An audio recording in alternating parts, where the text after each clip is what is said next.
Alors bonjour tout le monde, bienvenue dans la zone GoCoach.tv. Cette semaine, on revient avec David Normando et on continue de parler de son parcours entrepreneurial. La zone GoCoach.tv, c'est pour toi, entrepreneur ambitieux qui a compris que ton succès passe par l'éducation.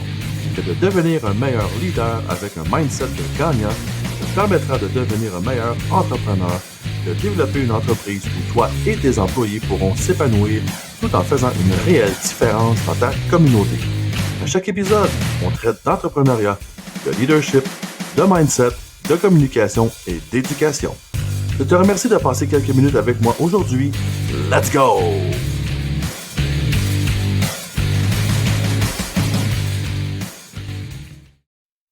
David, David Eric. de retour dans la zone, David.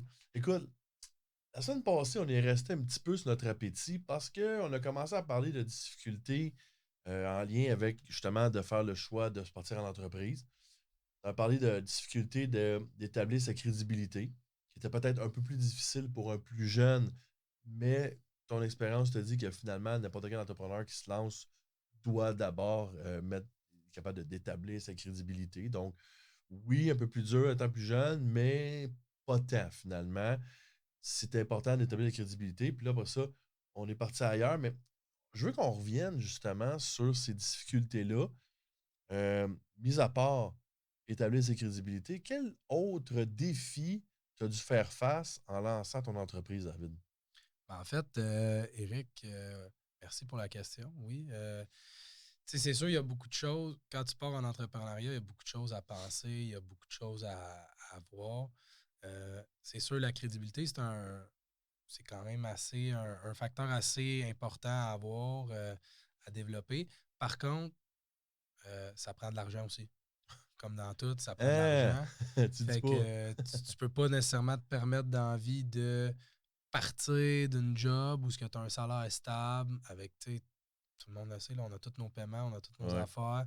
La fin du mois Euh, arrive vite. Exactement. Fait que, tu sais, il faut que tu aies un bon backup, il faut que tu aies de l'argent à investir dans la compagnie. Tu sais, souvent, une compagnie de service comme la mienne, ben, faut que tu achètes des outils, faut que tu achètes des véhicules, faut que tu aies l'argent pour payer tes gars. Tu sais, tes clients, ils te payent en 30 jours, mais tes gars, ils veulent leur payer la semaine d'après. Fait que faut que tu sois capable de backer ça.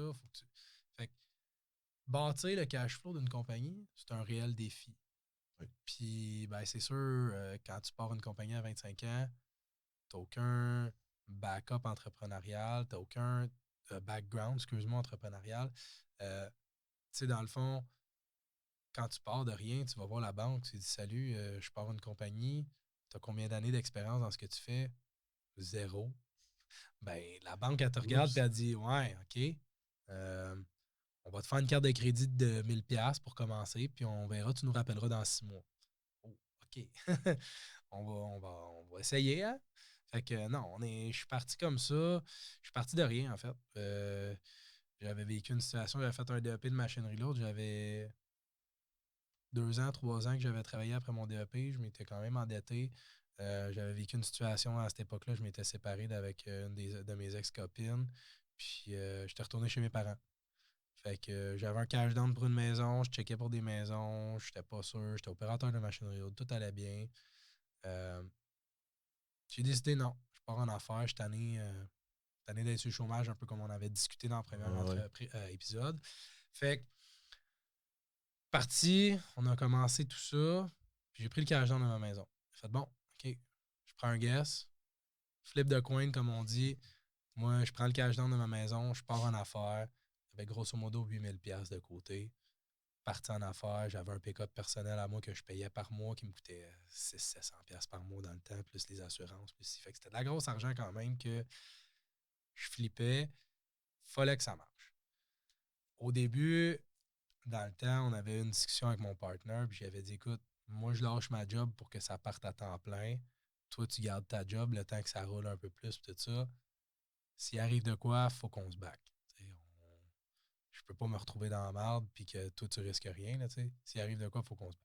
Finalement, cette discussion-là, on l'a eu pour rien. Tout a été quand même relativement correct. Euh, Étant donné que j'avais travaillé toute ma vie, j'avais le droit à du chômage. Fait que j'ai eu du chômage au début de la compagnie, puis des patentes comme ça. J'avais pas encore les moyens de me sortir de salaire. La compagnie faisait pas de profit à ce moment-là. Fait que j'ai vécu du chômage une bonne partie de ma vie, du début de l'entreprise. Puis après ça, ben, c'est plate à dire, hein, mais quand tu arrives short une semaine pour les payes puis que tu attends après des clients qui payent, ben, c'est toi qui n'as pas de paye. Les gars, il faut qu'ils aient leur paye pareil. Fait que Ouais. ça m'est arrivé une couple de fois que moi, j'ai pas eu de paye parce que je voulais payer les gars, puis etc. Je dirais que on n'a jamais assez d'argent pour être confortable. Avec façon de parler, là, on a toujours besoin de plus d'argent pour être confortable puis être safe s'il arrive de quoi, whatever. Par contre, je dirais que je suis rendu à un stade où je m'en viens sécuritaire. Ouais. Je suis à l'aise, je suis correct. S'il arrive une bad luck, je suis capable de survivre 1, 2, 3, 4, 5 mois, tout dépendant comment grosse est la bad luck puis qu'est-ce qui se passe. Mais je suis capable de toffer, j'ai réussi à bâtir un cash flow. Tranquillement, les étapes se bâtissent, mais c'est avec le temps. Ouais. C'est beaucoup de patience, c'est beaucoup Mais de sacrifices. je rajouterais, moi, à ça, pour ceux peut-être dans nos auditeurs qui peut-être pensent se lancer en affaires, qui ne sont pas encore en affaires, mais ils pensent se lancer, moi, je pense que plus tu es jeune, moins tu as de risques. Dans le sens où, moi, là, ma situation présentement, je vais avoir 50 ans, j'ai 3 enfants. Faire faillite avec 3 enfants, puis faire faillite quand tu es tout seul. Parce que j'ai déjà entendu un entrepreneur dire faire faillite, il n'y a rien là. C'est comme le pire qui peut arriver, puis tu vas vivre avec, puis tu vas passer à travers, puis tu vas te relever. C'est pas tard. J'ai vécu, moi aussi, des difficultés financières, on s'est relevé. Mais je pense que partir une business dans la quarantaine, quand tu as des jeunes enfants, c'est plus tough que quand tu es jeune. Tu sais, je me trompe-tu ou toi, ta Jusqu'à vision, un c'est quoi ta certain vision? point. Jusqu'à un certain point. Je suis d'accord, mais je suis pas d'accord. Parce que, dans un sens, à ton âge, on va se le dire, une Inc, là, si tu fais faillite, ben, si t'as pas payé le gouvernement, là, tu vas te faire saisir. Mais sinon, ta compagnie, c'est elle qui fait faillite, c'est pas toi. Fait que, tu sais, ce que tu as bâti dans la vie, ce que tu as d'acquis dans la vie à 50 ans, tu l'as encore. Souvent, justement, avec 3 enfants, tu as une femme, c'est une vie conjointe que tu as avec quelqu'un, c'est quelque chose de stable. Versus quand tu es jeune, 25 ans, je risque l'argent de mon cash down pour une maison. Si je fais faillite 2 ans après, j'ai une faillite à mon nom qui me bloque pour m'acheter une maison. J'ai plus de cash down de maison. Je pars avec des strikes en estique dans la vie. Tu sais, c'est dur de repartir d'une affaire comme ça, malgré qu'il y a beaucoup d'entrepreneurs qui ont fait faillite. Puis La majorité des les entrepreneurs. entrepreneurs à succès ont quasiment tous fait faillite. Il y a un dicton qui dit qu'un entrepreneur qui n'a pas fait faillite, ben, il n'a pas appris. Mais c'est niaiseux, je veux pas me rendre là, j'ai pas envie de le faire. Par contre, je sais qu'il y a des gens qui ont passé au travers, fait que pourquoi moi je passerais pas au travers? Mais, je te garantis pas,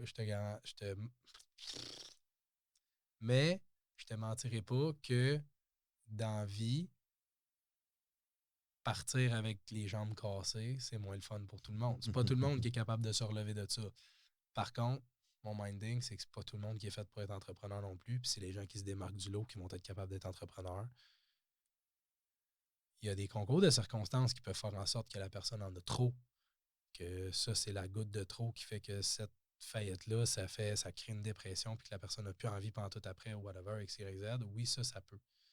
Par contre, je pense que la majorité des entrepreneurs qui ont les capacités d'être un entrepreneur à succès vont avoir les capacités de se relever d'une faillite, puis de se revirer de bord, puis de repartir, puis de bien le faire. C'est Mohamed Ali, je pense, qui disait, c'est pas le nombre de fois. Ah non, c'est dans Rocky qui disait ça. C'est pas le nombre de fois que tu tombes, l'important, c'est le nombre de fois que tu te relèves. Exactement. Puis tu sais, c'est un peu la même chose, là, des erreurs, des gaffes, ça arrive à tout le monde. Il n'y a pas personne de parfait. La chose qui va faire la différence, c'est comment tu réagis à ton erreur, comment tu la répares, comment tu fais pour réparer ce que tu as fait, ce que tu as brisé, ce que tu as gaffé. Tu sais. C'est vraiment ça qui change la donne. Puis c'est un peu la même chose côté financier. Je pense que ça arrive à tout le monde de skipper des paiements ou de skipper un paiement une fois dans sa vie ou presque, façon de parler. L'important, c'est comment tu t'arranges. Si tu avertis ton créancier avant, si tu l'appelles puis tu lui dis hey, excuse-moi, si ce mois-ci, tu peux pas, le créancier va bien plus t'aimer que si tu fais juste pas le payer pendant 2 mois puis qu'après ça, tu lui fais un chèque qui ne s'attendait même pas à avoir. La majorité des créanciers sont super ouverts à jaser de toute façon. Exactement. Ils aiment bien mieux s'arranger, mais que de savoir sur quel pied danser C'est ça. que de courir après toi. Fait que je pense... C'est clair. Fait qu'à part l'argent, à part la crédibilité, quelle autre difficulté que tu vois que tu as passé à travers ou que tu es encore en train de passer à travers, puis que n'importe quel entrepreneur en tout cas, quelqu'un qui veut se lancer se doit de voir venir peut-être un peu. Hmm. Je te dirais, faut pas entrer dans le pattern de la jalousie des gens. Il y a beaucoup de Ah, gens qui vont wow. essayer de te dire que tu fais pas bien Wow. les choses par jalousie Ouais. ou qui vont, pas nécessairement par jalousie, mais par peu importe la raison, ils vont essayer de te dire que tu fais pas bien les choses parce que c'est pas à leur OK. façon, qu'ils vont essayer de te démoraliser, de t'enlever ton mindset. Mais je pense que c'est important de garder le focus, un peu comme on parlait dans le premier épisode qu'on a fait ensemble. Ouais. Toujours être sûr de garder tes valeurs, le focus sur tes valeurs, Ouais. d'être fier de ce que tu fais, de bien faire les choses. Ouais. Ça revient souvent dans mon langage, hein, Tout le mais temps. c'est mes valeurs. C'est important pour moi que ce que je fais, je le fasse bien, Mhm. puis je le fasse du mieux de mes capacités, puis le mieux que je pourrais le faire. Puis si je suis capable d'améliorer mes capacités pour le faire encore mieux, mais je vais le faire. Fait que je pense qu'il faut se tenir loin de tous les gens qui te disent que tu réussiras pas, que c'est donc Ouais. dur, puis que tu n'es pas capable, puis que c'est pas de même, puis que ci, puis que ça. Parce qu'honnêtement, il y a des compagnies que ça fait 10, 12, 15 ans qui sont dans le milieu où ce que je suis. Puis je vais avoir passé devant eux autres parce que je suis plus ouvert d'esprit qu'eux autres, puis je suis plus ouvert à m'améliorer, puis à changer des Mhm. choses, puis à changer des façons de faire, puis des choses comme ça. Fait que le mindset, la motivation, de ne pas laisser les autres te rabaisser. Parce que si j'aurais écouté toutes les fois qu'il y en a qui m'ont dit que j'étais pas bon, C'est clair, que là. j'achetais trop d'outils, que je faisais trop de ci, que je faisais trop de ça, que j'étais trop après mes gars, je suis trop après mes gars, mais mes gars sont fiers de ce qu'ils font. Ils se réveillent de bord, leur job est droite versus on regarde d'autres jobs juste à côté qui ont été installés par un autre installateur. Ça fait le serpent, c'est pas droite. Tu le vois. Tu sais, fait que de ne pas se laisser dire par les autres comment tu vas agir. Puis ce qui est vraiment triste, c'est que la majorité du temps, c'est les gens les plus proches de toi qui vont te sacrer un coup de 2 par 4 des genoux juste par là.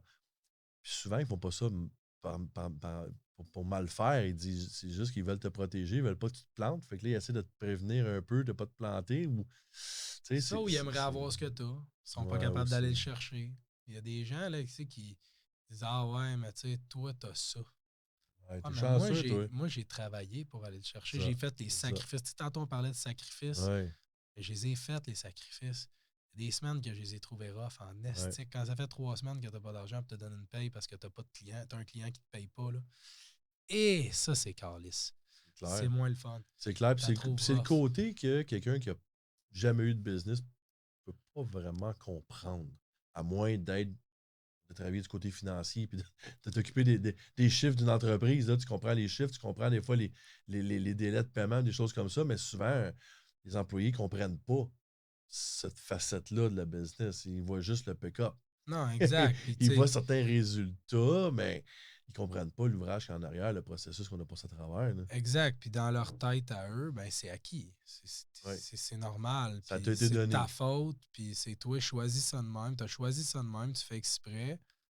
Fait que- Mais ça revient à ce que je disais. La perception des gens, ce que les gens pensent. Oui. Il faut que tu apprennes à mettre ça de côté. Ouais, ouais, c'est ça. Focuser sur toi, tes choses que Ta tu veux, tes vision. valeurs, ta vision, ton mindset. Puis après ça, tu vas t'épanouir. Le Que, résultat va te combler, te rendre un humain épanoui. C'est ça qu'on dit, hein? ouais. Fait que, je pense que les résultats vont t'apporter ce que tu veux, puis ils vont te motiver à avoir encore plus d'actions qui vont t'amener à avoir des plus beaux résultats, puis à améliorer ton mindset, à être heureux, puis à remercier tes efforts de t'avoir apporté tout ça. Parce que, tu sais, les choses, ça tombe pas du ciel. Bon. Faut que tu poses des gestes pour être capable d'arriver où ce que tu veux aller. Des buts. Il faut être capable de préparer le sol, de planter les bonnes graines, de s'occuper de ces graines, de prendre. Un jour, tu récoltes. Ouais. Et ça fait partie de ton travail d'entrepreneur. Puis, ben, effectivement, je crois que tu es un excellent modèle d'entrepreneur. Puis, je suis convaincu que il y a encore. Tu ne fais que commencer ton parcours. Ouais, Le plus beau s'en vient. Le effectivement. plus beau s'en vient là-dessus. David, quel bon épisode, encore une fois. J'espère que ça vous a plu, tout le monde, les auditeurs. S'il y a quoi que ce soit là-dedans, ce que vous avez entendu aujourd'hui, qui vous vous a fait vibrer, que vous avez aimé, n'hésitez pas de partager l'épisode aujourd'hui. Que vous l'ayez regardé en vidéo sur YouTube ou en audio sur les différentes plateformes, partagez, envoyez cet épisode-là aux gens que vous connaissez qui soit vivent des difficultés dans leur entreprise, ils démarrent, puis ils ont de la difficulté, puis ils ont besoin d'être encouragés. Peut-être que l'exemple de David pourrait vraiment les aider, ou soit qu'ils pensent peut-être se partir en entreprise. Donc, les 3 épisodes qu'on a fait avec David, envoie-le, partage-les, puis là-dessus, on se reparle la semaine prochaine. Vous avez aimé le contenu de l'épisode d'aujourd'hui? Abonnez-vous au podcast DAZN GoCoach.tv, disponible en version vidéo sur YouTube et en version audio sur Spotify, Google Podcasts et plusieurs autres plateformes. Suivez-nous également sur Facebook en tant que membre du groupe DAZN GoCoach.tv. Vous pourrez recevoir des nouvelles exclusives et interagir avec moi, le coach. Passez une super belle journée remplie d'abondance.